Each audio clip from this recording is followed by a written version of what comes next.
नमस्कार। आज हम बात करेंगे नवरात्रि की, एक ऐसे हिंदू त्योहार की जो न सिर्फ बहुत जीवंत है बल्कि दुनिया भर में बड़े उत्साह के साथ मनाया जाता है।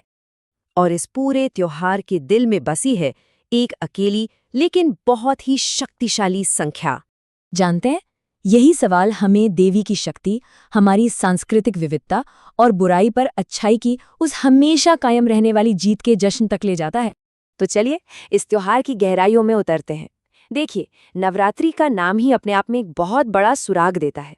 ये त्योहार 9 रातों और 10 दिनों तक मनाया जाता है। वैसे तो साल में 4 नवरात्रियां आती हैं, लेकिन जो सबसे ज्यादा मनाई जाती है वो है शारदा नवरात्रि, जो सितंबर या अक्टूबर के महीने में, मतलब शरद ऋतु में आती है। तो सवाल ये है कि इन 9 रातों के त्योहार के केंद्र में कौन है? जवाब है देवी दुर्गा और उनके 9 अलग-अलग अवतार, जिन्हें हम सब नवदुर्गा के नाम से जानते हैं। ये असल में देवी की शक्ति और उनके गुणों के 9 अलग-अलग स्वरूप हैं। त्योहार की शुरुआत होती है माँ शैलपुत्री के पूजन से। वो पार्वती का ही एक अवतार है, जिन्हें बैल पर सवार दिखाया जाता है और वो शक्ति और स्फूर्ति का प्रतीक मानी जाती है।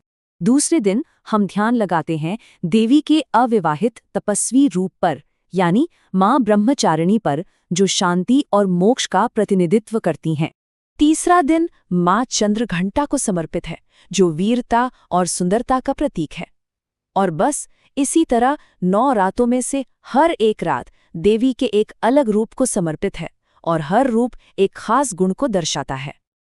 अब सबसे दिलचस्प बात यह है कि देवी दुर्गा के इन 9 रूपों की पूजा तो पूरे भारत में होती है, लेकिन इन मूल मान्यताओं को मनाने का जो तरीका है वो हर इलाके में एकदम अलग और अनूठा है।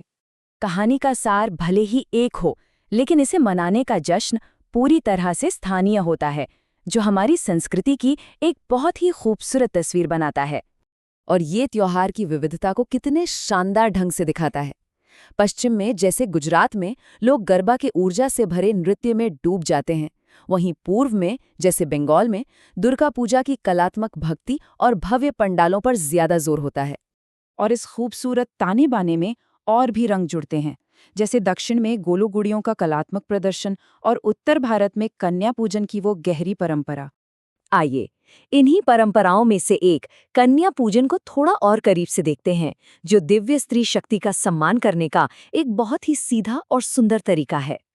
ये एक बहुत ही प्यारी रस्म है, जिसमें छोटी बच्चियों को देवी दुर्गा का ही साक्षात रूप मानकर उनकी पूजा की जाती है। जैसा कि हम देख सकते हैं, उनके पैर धोए जाते हैं, उन्हें भोजन कराया जाता है और उनसे आशीर्वाद लिया जाता है। ये स्त्री ऊर्जा के प्रति हमारे गहरे सम्मान को दिखाता है। और 9 रातों तक चलने वाले ये सभी अलग अलग उत्सव आखिरकार 10वें दिन एक भव्य और एक साथ होने वाले समापन की ओर बढ़ते हैं। इस दिन को 2 नामों से जाना जाता है, विजयादशमी और दशहरा। दोनों ही 2 अलग अलग महाकाव्य जीतों की याद दिलाते हैं, लेकिन दोनों का संदेश एक ही है, एक ही शक्तिशाली थीम। तो बात सीधी सीधी है, चाहे वो देवी की मूर्ति को जल में विसर्जित करना हो, जो उनके अपने धाम लौटने का प्रतीक है, या फिर रावण के बड़े बड़े पुतलों को जलाना हो, 10वां दिन बुराई पर अच्छाई की जीत का एक शक्तिशाली सार्वजनिक ऐलान है। और सच कहूं तो यही नवरात्रि का जादू है, धर्म की जीत का एक ऐसा उत्सव जिसे हमारी संस्कृति और भक्ति की अनगिनत विविधताओं के जरिए मनाया जाता है।